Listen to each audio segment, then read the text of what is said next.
નમસ્કાર વિદ્યાર્થી મિત્રો, બાયોસાયન્સ ભૌતિક વિજ્ઞાન ચેપ્ટર 10 તરંગ પ્રકાશ શાસ્ત્ર એનો આજે 7મો સેશન છે. આજે આપણે એક સ્લિટથી જે વિવર્તન ભણતા હતા એનો એક નાનો મસ્તા 2-3 પોઈન્ટ ખાલી બાકી રહી ગયા છે, એની ચર્ચા કરશું.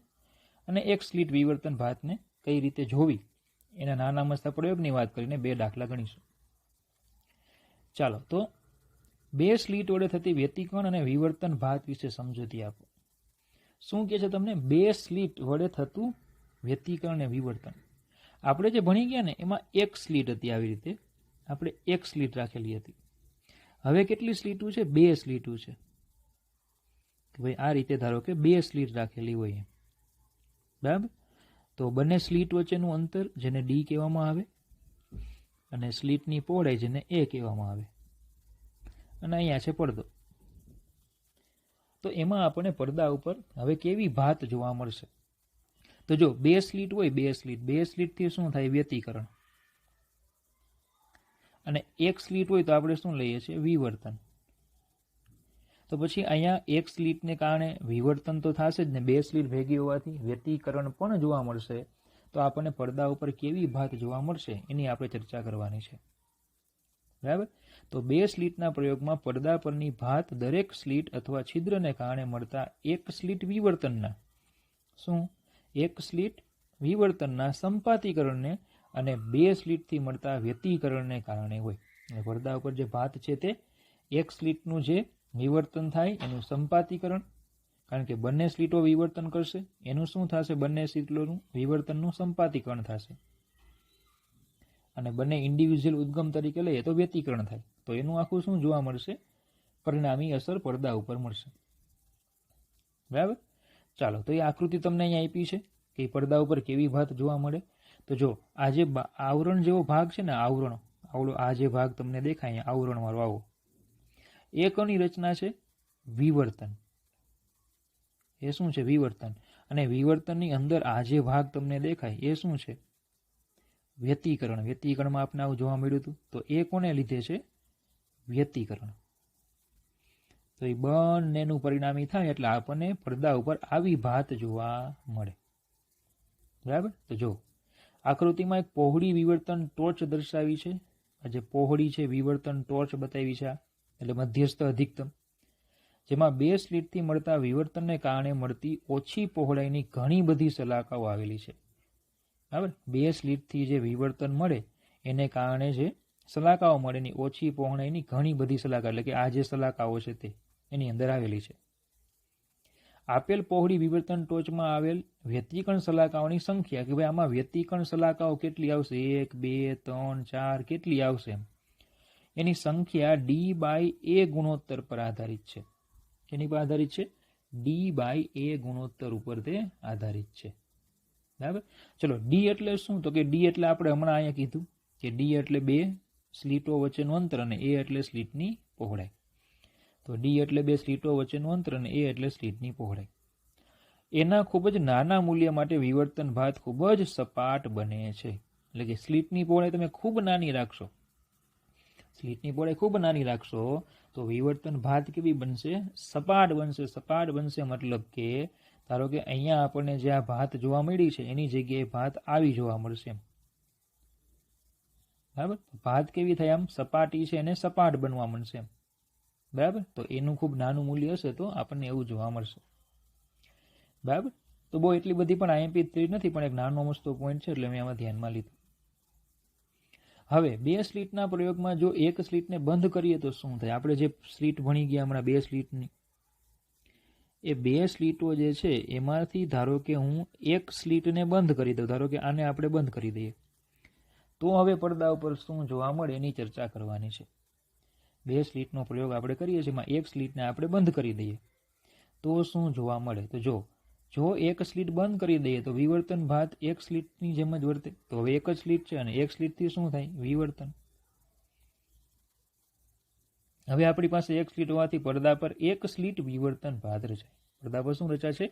એક સ્લીટ વિવર્તન ભાત, મતલબ કે આ રીતે અધિકતમો અને ન્યૂનતમો મળશે. એમાં મધ્યસ્થ પ્રકાશિત સલાખાનું કેન્દ્ર, આ જે મધ્યસ્થ સલાખા છે એનું જે આ કેન્દ્ર છે એ બિંદુ આગળ મળશે કે જે બંધ ન કરેલી સ્લીટની સામે સીધી રેખા પર હોય. મતલબ કે આ બંધ ન કરેલી સ્લીટની સામે આ સીધી રેખા છે, ત્યાં આપણને શું જોવા મળશે? મધ્યસ્થ, અધિકતમ અને પછી ન્યૂનતમો મળશે. હોબડી બરાબર. તો આમાં આટલું જ છે. ચાલો એની પછી યાદ રાખવાના કેટલાક પોઈન્ટ છે. જો કે આપણે જો તમને યાદ હોય ને તો આપણે આકૃતિઓ કંઈક આ રીતે ભણી ગયા હતા. જે વિવર્તનની મુખ્ય આકૃતિઓ જે હતી એમાં આપણે આવું ભણી ગયા હતા કે અહીંયા સમાંતર પ્રકાશના તરંગો આવતા, એ સમાંતર પ્રકાશના તરંગો સમાંતર રીતે વિવર્તન પામતા અને પડદા પરના પી બિંદુ આગળ મળતા. તો હવે સમજો કે આ તો સમાંતર તરંગો છે ને. હવે સમાંતર હોય તો ક્યાં ભેગા થાય? ખૂબ દૂર ભેગા થાય. આ કેવા તરંગો છે? સમાંતર. સમાંતર હોય તો કિરણ પ્રકાશ શાસ્ત્ર પ્રમાણે એ ક્યાં ભેગા થાય? ખૂબ દૂર. તો આ પડદાને ક્યાં રાખવો જોઈએ? ખૂબ જ મોટા અંતરે. પડદો ક્યાં રાખવો જોઈએ? આપણે ખૂબ જ મોટા અંતરે રાખવો જોઈએ. હવે પણ આપણે પ્રયોગ તો લેબમાં કરતા હોય, પ્રયોગશાળામાં પ્રયોગ કરતા હોય, તેમાં પડદો ખૂબ મોટા અંતરે ક્યાંથી રાખવો હોય? એમાં તો જે રૂમ છે તો ફિક્સ છે. તો એના માટે શું કરવામાં આવે કે અહીંયા છે ને બહિર્ગોળ લેન્સ મૂકવામાં આવે અને પડદાને બહિર્ગોળ લેન્સના મુખ્ય કેન્દ્ર પર મૂકવામાં આવે. તો કારણ કે આપણને ખ્યાલ છે બહિર્ગોળ લેન્સ ઉપર સમાંતર કિરણો આપાત થશે તો ક્યાં ભેગા થશે? તે મુખ્ય કેન્દ્ર પર. ખબર પડે? તો શું રાખવામાં આવે અહીંયા? બહિર્ગોળ લેન્સ. અને બહિર્ગોળ લેન્સ રાખો પછી પડદો તમે નજીક રાખી શકો. નજીક રાખી શકો. બહિર્ગોળ લેન્સ તમે રાખો તો પડદો પછી તમે નજીક પણ રાખી શકો. ખબર પડે? બરાબર. હવે તમને એમ થાય કે સર બહિર્ગોળ લેન્સ રાખીએ તો અંતરમાં ફેરફાર ન થાય. કારણ કે આપણે ધારો કે સી બિંદુની વાત કરતા હોય તો આ રીતે ધારો કે કિરણો આવતા હોય, ત્યાં આપણે લેન્સ રાખી દીધો તો સી બિંદુ આગળ તો કિરણો બોલો આમ ત્રાંસા થાય છે કે નહીં? આ ત્રાંસા કિરણો થાય છે કે નહીં? તો આ જે કિરણ છે તે અને આ કિરણ છે તે એમનો માર્ગ સરખો તો નથી. તો આ તો પદ તફાવત ઉત્પન્ન થશે. સી બિંદુ આગળ મધ્યસ્થ પ્રકાશિત શલાકા મળતી હોય, મધ્યસ્થ અધિકતમ હોય તો પદ તફાવત સમાન હોવો જોઈએ. બરાબર. પણ આમાં સમાન નથી, બદલાઈ જશે. તો શું બદલાઈ જશે કે નહીં? તો જવાબ છે ના. કેમ?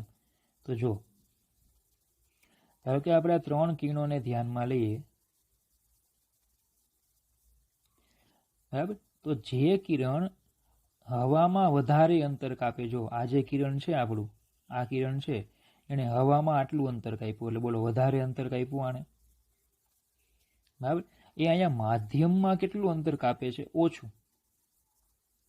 અને જે કિરણ હવામાં ઓછું અંતર કાપે, જો એ માધ્યમમાં કેવું અંતર કાપે છે? વધારે. ખબર પડે?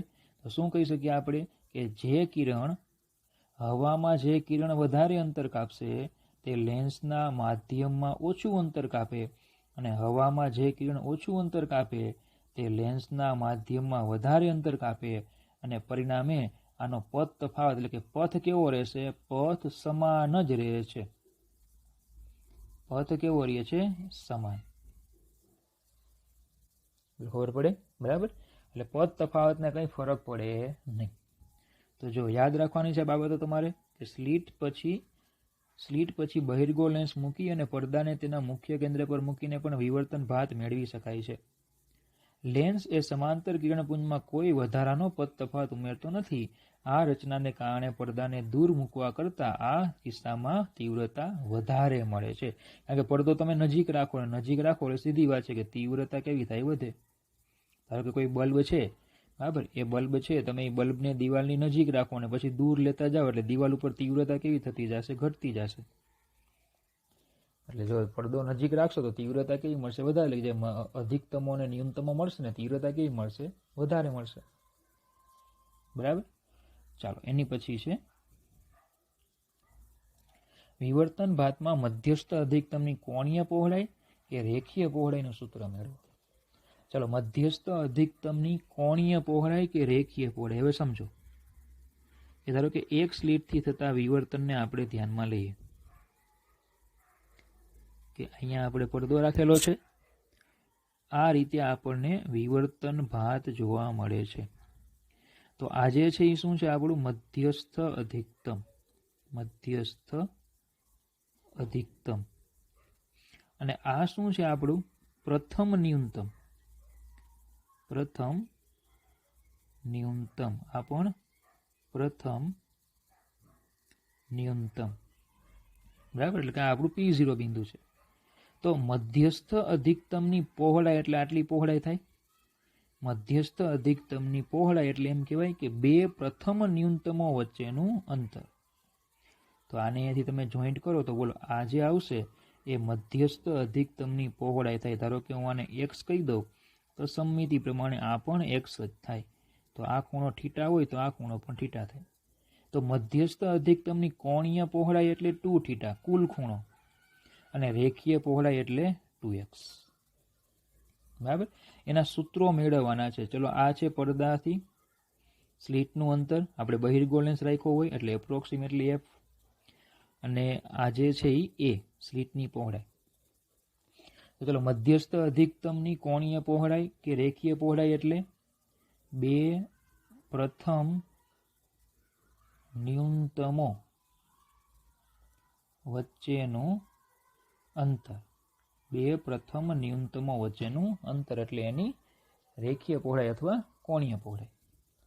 હવે સમજો, ન્યૂનતમો માટે આપણે શરત શું ભણી ગયા હતા? ન્યૂનતમો માટે θ બરાબર n લેમ્બડા બાય a હતા. પ્રથમ ન્યૂનતમ માટે n બરાબર 1 લેવાય તો θ બરાબર શું લખાશે? લેમ્બડા બાય a, સમીકરણ નંબર 1. ચલો, આકૃતિ પરથી હું tan θ લઉં તો tan θ બરાબર સામેની છેદમાં પાસેની.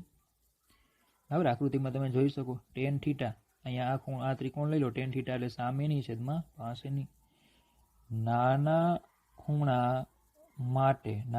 માટે tan θ approximately equal to θ equal to x by f, સમીકરણ 2. તો બંનેને સરખાવી દો તો lambda by a equal to x by f, તો x equal to lambda f by a. તો પછી કોણીય એટલે કે રેખીય પહોળાઈ 2x એટલે 2 લેમ્બડા f બાય a. રેખીય પહોળાઈ કેટલી થશે? 2 લેમ્બડા f બાય a. બરાબર, અને આ θ એ અડધી કોણીય પહોળાઈ થઈ, તો પછી કોણીય પહોળાઈ એટલે 2θ એટલે 2 લેમ્બડા બાય a. તો ચલો, આ સૂત્રો તમારે યાદ રાખવાના છે.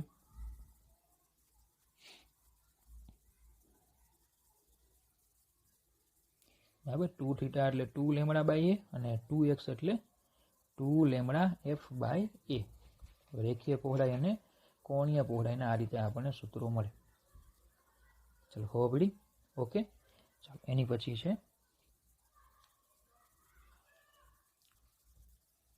કે એક સ્લીટ વિવર્તન ભાતને જોવી. હવે આપણે આ વિવર્તન ભાત જે છે એને ઘરમાં કઈ રીતે જોઈ શકાય એમ. તો પ્રયોગ છે, કંઈ થિયરી જેવું કંઈ કન્સેપ્ટ કશું છે નહીં, બરાબર, ખાલી એમસીક્યુ માટે તૈયાર જરાક કરવાનું કે એક સ્લીટ વડે રચાતી વિવર્તન ભાતને જોવાના સાદા પ્રયોગ વિશે માહિતી આપો. તો બોલો, આ શું છે? બ્લેડ. સરસ, બ્લેડ છે. જો શું કરવાનું છે તો કે એક સ્લીટ વિવર્તન ભાતને જોવી ખૂબ જ સરળ છે. તેના માટે જરૂરી ઉપકરણ બે રેઝર બ્લેડ અને શક્ય હોય તો જેમાં સીધો ફિલામેન્ટ હોય તેવો એક અપારદર્શક કાચનો બલ્બ, એટલે કે જે પેલો આપણે સીધો ફિલામેન્ટવાળા જે બલ્બ આવે છે તે, બરાબર, એ સીધા ફિલામેન્ટવાળા બલ્બ તમારે રાખવાના. બે બ્લેડને એવી રીતે પકડી રાખો કે જેમની ધાર એકબીજાને સમાંતર હોય, અહીંયા જો બતાવી છે, અને તેમની વચ્ચે એક પાતળી સ્લીટ રચાય, એટલે કે આ એક પાતળી આમાં શું રચાય? એક સ્લીટ રચાય. આ અંગૂઠા અને આગળની આંગળીઓની મદદથી સહેલાઈથી કરી શકો તમે. સ્લીટને ફિલામેન્ટને સમાંતર બરાબર આંખની સામે રાખવાની, કે કોઈ પ્રકાશ ઉદ્ગમવાની બરાબર સામે રાખવાની. જો ચશ્મા પહેર્યા હોય તો પહેરી લેવાના, ચશ્મા હોય તો. સ્લીટની પહોળાઈમાં અને તેના સમાંતરપણામાં થોડો ફેરફાર કરો, એટલે કે આ જે સ્લીટ જે છે એની પહોળાઈમાં થોડો ફેરફાર કરો એમ, તો તમને પ્રકાશિત અને અપ્રકાશિત પટ્ટાના રૂપમાં ભાત દેખાશે. શું દેખાશે? પ્રકાશિત અને અપ્રકાશિત પટ્ટાઓના રૂપમાં તમને ભાત દેખાશે. બધા જ પટ્ટાનું સ્થાન તરંગ લંબાઈ ઉપર આધારિત હોવાથી તેમાં અમુક રંગો પણ દેખાશે, મધ્યસ્થ સિવાય. કારણ કે તમને જો યાદ હોય તો આપણે વ્યતિકરણનો એક દાખલો હતો, એમાં એક પોઈન્ટ તમે ભણી ગયા હતા કે જો સ્લીટને આપણે સફેદ પ્રકાશથી પ્રકાશિત કરીએ તો મધ્યસ્થ છે એ સફેદ જ દેખાય, પણ આજુબાજુની છે કેવી દેખાય? રંગીન. તો તો આમાં પણ આપણને એવું જોવા મળશે. રાતા અથવા વાદળી માટે ફિલ્ટર વાપરવાથી સલાકાઓ સ્પષ્ટ જોઈ શકાય. તમે રાતા કે વાદળી રંગનો ફિલ્ટર એટલે કે એવો પ્રકાશ જો વાપરો તમે, એમાં પેપર મૂકી દે આડું એમ, તો તમને શું જોવા મળશે? સ્પષ્ટ રીતે સલાકાઓ દેખાશે. ખબર પડે? બરાબર. ચલો, હવે રાતા અને જાંબલી રંગ માટે આપણે લઈએ તો 2f λ/a આવું સૂત્ર ભણી ગયા આપણે હમણાં સલાકાની પહોળાઈનું. તો જાંબલી રંગ અને રાતા રંગ માટે આપણે વિચારીએ તો જાંબલી રંગની તરંગ લંબાઈ રાતા રંગની તરંગ લંબાઈ કરતાં ઓછી. તો પછી જાંબલી રંગ માટે બરાબર પહોળાઈ છે એવી કેવી આવશે? ઓછી. અને રાતા રંગ માટે પહોળાઈ કેવી આવશે? વધારે. તો બંને ફિલ્ટરો સહેલાઈથી ઉપલબ્ધ હોવાથી રાતા રંગની સલાકાની પહોળાઈ વાદળી રંગ કરતાં વધારે હોય છે, જે જોઈ શકાય છે. આ પ્રયોગમાં ફિલામેન્ટે સ્ટીલ સ્લીટ જે તરીકે વર્તે. આંખનો લેન્સ ભાતને પડદા પર કેન્દ્રિત કરે. બ્લેડની મદદથી એલ્યુમિનિયમમાં વરખમાં 2 સ્લીટ કાપી બલ્બના ફિલામેન્ટને જોઈ યંગના પ્રયોગનું પુનરાવર્તન કરી શકાય છે. બ્લેડની મદદથી એલ્યુમિનિયમનો તમારે કોઈ વરખ એટલે કે એકદમ પાતળી પટ્ટી લેવાની, એમાંથી 2 સ્લીટ કાપવાની, બરાબર, અને તમે આ પ્રયોગનું પુનરાવર્તન કરી શકો છો. પૂર્ણ પ્રકાશ આંખ સાથે સૂર્યપ્રકાશ જે છે એ આંખ સાથે નાનો ખૂણો બનાવે છે, એટલે કે એપ્રોક્સિમેટલી 0.5, તથા તે આંખને નુકસાન પહોંચાડી શકે અને તે સલાકાઓ પણ આપતો નથી. આથી તેનો ઉપયોગ કરવો જોઈએ નહીં. બરાબર. તો જે સૂર્યપ્રકાશ છે એનો ઉપયોગ આપણે કરવો જોઈએ નહીં. ખબર પડે? બરાબર. ચાલો, એની પછી છે યાદ રાખવામાં ફરી પાછી એક બે બાબતો છે કે વ્યતિકરણ અને વિવર્તનમાં પ્રકાશની ઉર્જાનું ફરીવાર વિતરણ થાય છે. જો કે એક ભાગમાં ઘટીને પ્રકાશિત સલાકા રચે તો બીજા ભાગમાં વધીને, બરાબર, એક ભાગમાં ઘટીને અપ્રકાશિત સલાકા રચે તો બીજા ભાગમાં વધીને પ્રકાશિત સલાકા રચે. ઉર્જાના કોઈ પણ પ્રકારનો વધારો કે ઘટાડો થતો નથી, કે જે ઉર્જા સંરક્ષણ નિયમ સાથે સુસંગત છે. સમજો કે ધારો કે વ્યતિકરણની જ આપણે વાત કરી, તો એમાં જે ઉદ્ગમો હોય છે ને એ 2I0 બરાબર તીવ્રતાવાળા હોય છે. હવે જ્યાં પ્રકાશિત સલાકા મળે ત્યાં આપને ખ્યાલ છે કે 4I0 મહત્તમ તીવ્રતા થઈ જાય. લખવો પડે. હવે તીવ્રતા બરાબર ઉર્જાના છેદમાં ક્ષેત્રફળ ગુણ્યા સમય, બરાબર. તો પ્રકાશિત થાય ત્યાં તીવ્રતા મહત્તમ મળે અને અપ્રકાશિત હોય ત્યાં તીવ્રતા 0 થાય. તો હવે અહીંયા તીવ્રતા મહત્તમ થઈ ગઈ, એનો મતલબ કે અહીંયા ઉર્જા ઉત્પન્ન થઈ. અહીંયા તીવ્રતા 0 થઈ ગઈ તો એનો મતલબ કે ઉર્જા નાશ પામે. તો જ્યાં પ્રકાશિત સલાકા રચાય ત્યાં ઉર્જા ઉત્પન્ન થાય, અપ્રકાશિત સલાકા રચાય ત્યાં ઉર્જા નાશ પામે. પણ ખરેખર આવું થાય નહીં એવું તમને કહે છે. ઉર્જાનું તો શું થાય? સંરક્ષણ થાય. તો પછી તીવ્રતા 4I0 કેમ થાય? તો કે જો બંને ઉદ્ગમોની તીવ્રતા 2I0 હતી, આ તીવ્રતા આમાં આવી જાય એટલે આ 4I0 થાય, તો અહીંયા શું વધે? 0. એટલે કે આ પ્રકાશિત બને અને ફરી પાછી આ જે છે એ અહીંયા આવી જાય એટલે આ 4I0 થાય, તો અહીંયા શું થાય? 0. તો તીવ્રતાની શું થાય છે આમાં? તીવ્રતાની વહેંચણી થાય છે. શું થાય છે? તીવ્રતાની વહેંચણી. તો એ આ વાક્ય છે તમને એ કહેવા માંગે છે. ચાલો, ખબર પડી? ઓકે, ચાલો તો હવે આપણે દાખલાઓ તરફ જઈએ. ચલો, 2 સ્લીટના પ્રયોગમાં 1 મીટર દૂર રહેલા પડદા પર, ચલો 1 મીટર દૂર એટલે કે ડી બરાબર 1 મીટર, પડદા પર એક સલાકાની કોણીય પહોળાઈ, સલાકાની શું છે? કોણીય પહોળાઈ, એટલે એનો થીટા કહી દો, 0.2 ડિગ્રી મળે છે.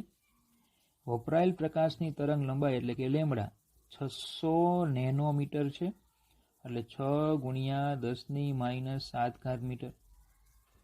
બરાબર. જો આખા પ્રાયોગિક સાધનને પાણીમાં ડૂબાડવામાં આવે તો કોણીય પહોળાઈ કેટલી હશે? એટલે કે થીટા ડેશ કેટલા હોય આપણે ગોતવાના, અને વક્રી ગુણાંક આપ્યો છે 4/3. હવે સમજો, પહેલા તો હવામાં હોય ત્યારે, હવામાં હોય તો કોણીય પહોળાઈ થીટા બરાબર x/d થાય.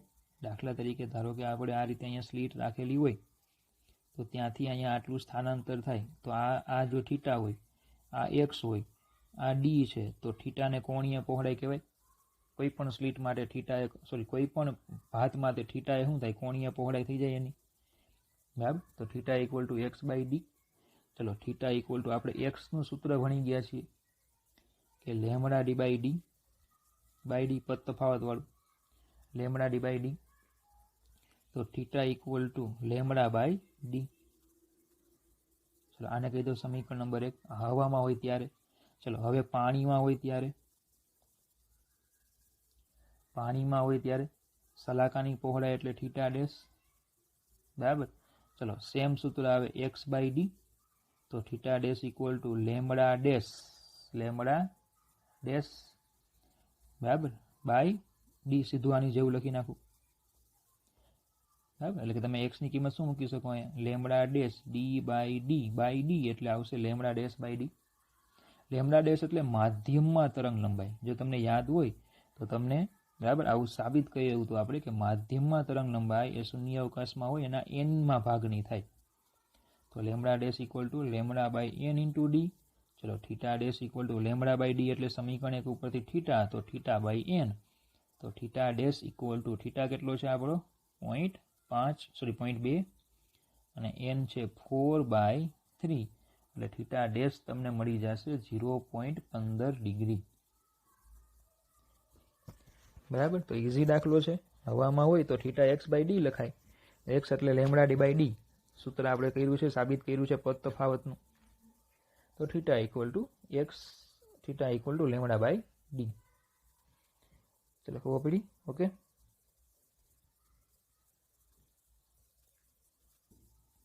ચાલો નેક્સ્ટ દાખલો છે.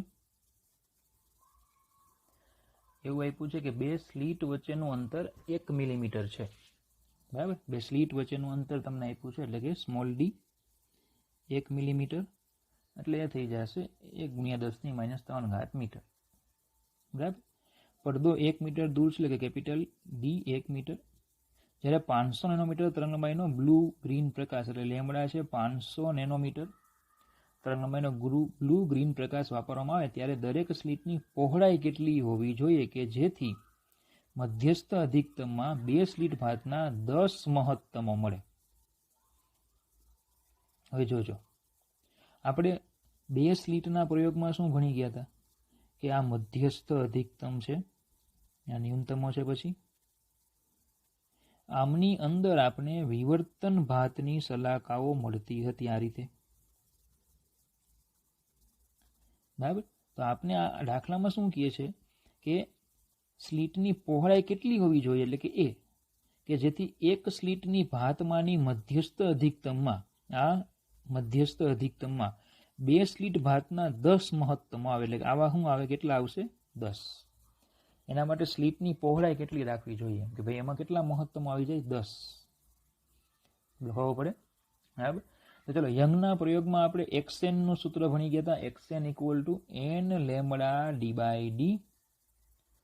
બરાબર. યંગના પ્રયોગમાં આપણે n વ્યતિકરણ સલાકા માટે રેખીય અંતરનું સૂત્ર ભણી ગયા હતા. n lambda xn equal to n lambda d by d. 10 મહત્તમો કીધા. મહત્તમો એટલે કઈ? પ્રકાશિત એટલે પદ તફાવત n lambda. x d by d equal to n lambda. તો xn equal to n lambda d by d. કેટલા મહત્તમો મળે છે? 10. મતલબ કે x10 equal to 10 lambda d by d. x10 equal to 10 lambda d by d. Clear આટલું? ચાલો હવે સલાકાઓ વચ્ચેનું કોણીય અંતર આપણે હમણાં આગળના દાખલામાં લીધું. સલાકાઓ વચ્ચેનું કોણીય અંતર તો xn equal to xn by d. હમણાં આપણે આ દાખલામાં લીધું. સલાકા વચ્ચેનું કોણીય અંતર lambda by d x by d લીધેલું કે નહીં? તો એની જગ્યાએ xn બાય ડી. 10 સલાકા હોય તો theta 10 equal to x10 by d. 10 સલાકા માટે 10મું અંતર લેવું પડે એમ એટલે શું થઈ ગયું? x10 by D. ચાલો x10 છે અહીંયા મૂકી દો. 10 lambda d by d capital d. તો થીટા 10 આવશે 10 લેમડા બાય ડી. બરાબર. નંબર 1 કહી દે આને, ભલે ખબર પડે. 10 લેમડા બાય ડી. હવે મધ્યસ્થ અધિકતમની કોણીય પહોળાઈ 2 theta 1 equal to 2 lambda by A. સૂત્ર ભણી ગયા આપણે, સાબિતે કર્યું. મધ્યસ્થ અધિકતમની કોણીય પહોળાઈ 2 થીટા 1 એટલે 2 લેમડા બાય એ, બરાબર. ચાલો તો સમીકરણ 1 અને 2 બંને સરખાવી દઈએ. 2 θ1 બરાબર θ10. શું કર્યું આપણે, તમને ખ્યાલ આવે શું કરીએ આપણે કે હું શું કરું, આ કોણીય પહોળાઈ મધ્યસ્થ અધિકતમની એટલે કે આ થઈ. હવે એમાં જે આપેલી વિવર્તનની જે 10 સલાકાઓ મળે એ 10 સલાકાઓની કોણીય પહોળાઈ કેટલી, તો એ કેટલી થઈ, 10 લેમડા બાય ડી થઈ. સીધી વાત છે, બંને કેવા હોય, સરખા જ હોય એટલે બંનેને સરખાઈ દેવાના. એટલે કે x10 ગોતવા પડે, સોરી θ10 ગોતવા પડે. θ10 માટે જરૂર છે નહીં પડે આપણને x ની, એટલા માટે આપણે x લીધા. બંને સરખાઈ દો તો 2 લેમડા બાય એ બરાબર 10 લેમડા બાય ડી. આપણે એ ગોતવાના છે તો એને કરતાં બનાવો, લેમડા લેમડા ઉડી જાય તો એને કરતાં બનાવશો એટલે આવશે 2d બાય 10. તો એ બરાબર d બાય 5. તો એ ઇક્વલ ટુ, ચલો ડી કેટલા હતા, 1 મિલીમીટર ના છેદમાં 5. તો એ બરાબર 0.2 મિલીમીટર. એ બરાબર શું આવશે, 0.2 મિલીમીટર. ચલો ખબર પડે, બરાબર. ઓકે, તો આજના સેશનમાં આપણે આટલું જ રાખીશું, બરાબર. તો નેક્સ્ટ સેશનમાં આપણે નવા ટોપિકો લઈશું. તો થેન્ક યુ.